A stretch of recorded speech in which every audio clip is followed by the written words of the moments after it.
Welcome back. You're watching Editors Roundtable, and we're in conversation with Nimesh Chandan. Nimesh, in our previous conversation, you had spoken about how you're bullish on pharma and healthcare. You saw it as a growth plus a defensive sector. And pharma did well last year. But now there are some concerns about what this Trump tariffs will do. How would you approach pharma and healthcare from here? I'll just give a quick perspective on Trump tariff and then go specifically into pharmaceutical and healthcare.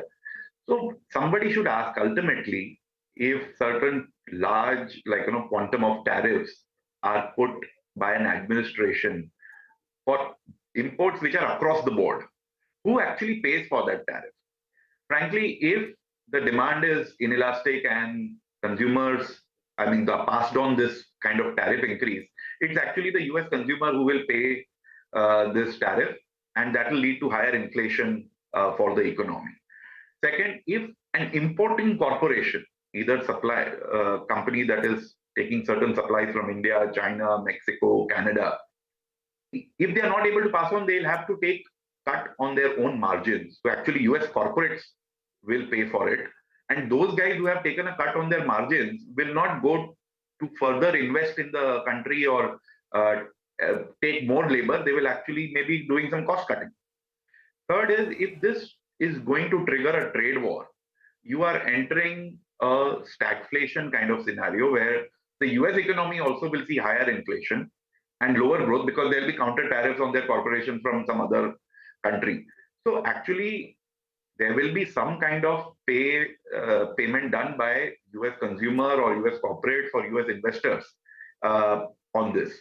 So it is not so easy. Selective anti-dumping duties, selective areas where you want to protect jobs, I think those things work rather than a blanket tariff like this. And in healthcare, India is supplying to US in terms of generics, where they are supplying to wholesalers, distributors. If there is a small price increase, India doesn't become uncompetitive, frankly. And this will definitely be passed on to the consumer, this price hikes. Even if insurance companies are paying for these medicines, they will increase the premiums to the consumers. The others are CRAMS companies which are supplying to the innovators. The innovators have huge margins there. They will have to take some cut on their margins. Most of the time, it will again be passed on to the consumer through insurance companies or so in terms of price hikes. So I'm frankly not worried about this. And I'm a little bit surprised. I think there was some overreaction today on this news of taxing pharmaceuticals. If steel and aluminium price hikes can be passed on to the consumer, why would somebody stop taking medicine if there is an increase in tariff there? I frankly don't understand. So I'm quite bullish, continue to be bullish on healthcare. Domestic market is doing extremely well. Even a lot of patents are expiring in the next 5 years. That gives opportunity for Indian generic companies. And CRAMS is an area I'm very bullish on because of Biosecure Act, because of already the pipeline of projects that these CRAMS companies are having. So I continue to maintain my bullishness. I think this fall is a very good opportunity to pick up some of these companies. Sure. Chandan, the last is on the broader markets. As I highlighted, the indices are down almost 20% from the 52-week highs. For the benefit of the viewers, as a fund manager, how would you screen the broader market stocks? What are the things that you'll be watching out for to buy? And which are the red flags that you'll still avoid in the broader market names? Good. So let me just break it up into categories, styles, and sectors that we feel bullish about. So in terms of market cap categories, large cap becomes attractive. Actually, I would have expected large caps to outperform much more in this kind of a market. But because of FI selling, they have also fallen quite a bit. Nifty has not done much in the 2 years in terms of gains, and it fell also significantly.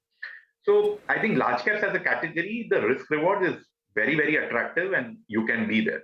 Now, in terms of quality, in terms of style, we like quality as a style, as a theme. And a lot of good companies with good ROCs, cash flows are available at very good valuations. And I think that should be a style of the year. I think quality should be the style of the year. Third is in terms of sectors, as I said, contrarian bets, BFSI looks very attractive in terms of valuation.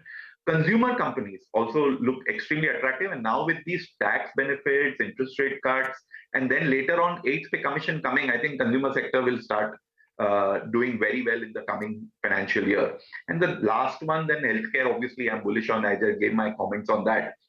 So this is what we look at. Now coming to broad market, mid caps and small caps.